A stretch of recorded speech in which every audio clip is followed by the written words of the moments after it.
तो ये वीडियो जो आपने देखी है या आप देख रहे हैं, इसमें ये महिला जो है वो 40 वर्ष की रूसी महिला है जिसका नाम टीना पुतीना है। ये कर्नाटक की पहाड़ियों में, जंगलों में एकांत में जीवन यापन कर रही है।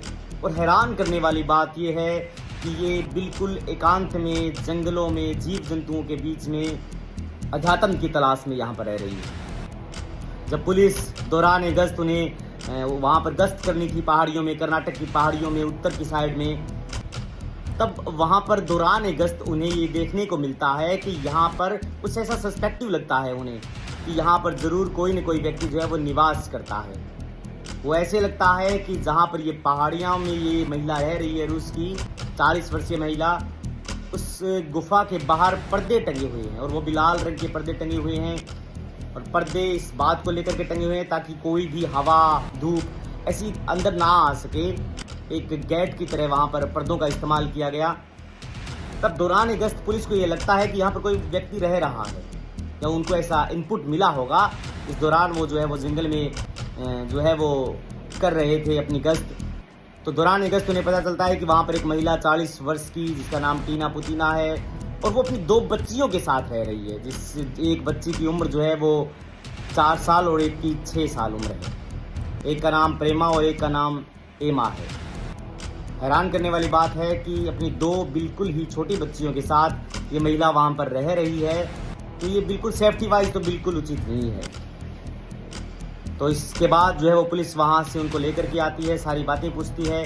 पूछताछ में ऐसा पता लगता है कि ये 2017 में इंडिया में एक कमर्शियल वीज़े के ऊपर वहाँ पर आई थी गोवा के अंदर, और वीज़ा एक्सपायर होने के बाद ये यहीं पर रहने लगी।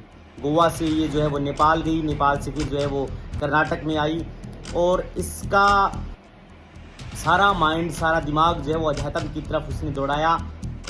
तो उसने अपने सर्वे में ये पाया होगा कि अध्यात्म के लिए तुमको पहाड़ियों में जाना चाहिए। इंडियन कल्चर के प्रति, इंडियन अध्यात्म के प्रति इसकी इतनी ज़्यादा रुचि थी कि ये महिला जो है वो जंगलों में चली गई अध्यात्म के लिए, और वो भी अपनी 2 छोटी छोटी बच्चियों के साथ, जहाँ पर न खाने की सुविधा है, न पीने की सुविधा है, न कुछ अन्य बुनियादी सुविधाएं हैं। लेकिन इसने कहा कि वो बुनियादी सुविधाओं के लिए, खाने के लिए 3 किलोमीटर चल करके जाती थी शहर के अंदर, और वहाँ से जो है वो जंगल में लेकर के आती अपनी बच्चियों के लिए। ऐसा इनपुट मिला होगा पुलिस को, लोगों ने जो है वो इन्वेस्टिगेशन किया होगा अपने निजी स्तर पर, अपने जो है वो खोजी पत्रकारिता के ऊपर, कि ये महिला जो है वो रूस की है और ये जाती कहाँ है, रहती कहाँ है, आती है 2-3 दिन के अंदर। तो इस तमाम सर्वेज को लेकर के पुलिस जो है वो पूछताछ करती है, और पूछताछ में ऐसा आता है कि 2017 से एक्सपायर्ड वीजे पर यहाँ पर थी और अपनी 2 बच्चियों के साथ, एक बच्ची 4 साल की और एक बच्ची 6 साल की थी।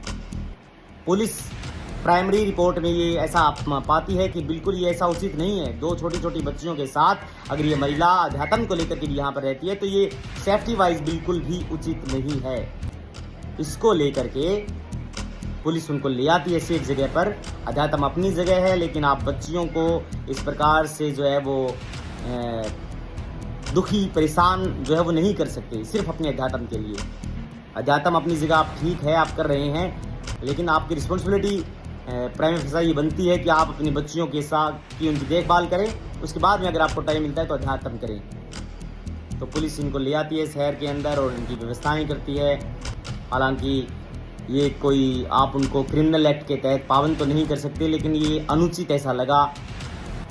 तो डेफिनेटली ये न्यूज़ है, और आप ये सम्मान सकते हैं कि अध्यात्म को लेकर के विदेशों में भी हिंदुस्तान की छवि जो है वो इस प्रकार से है कि लोग जानना चाहते हैं कि अध्यात्म क्या है, और उसके लिए जो है वो इस हद तक पर गुजर जाने के लिए तैयार है। तो कुछ तो बात ऐसा है। थैंक यू साथियों।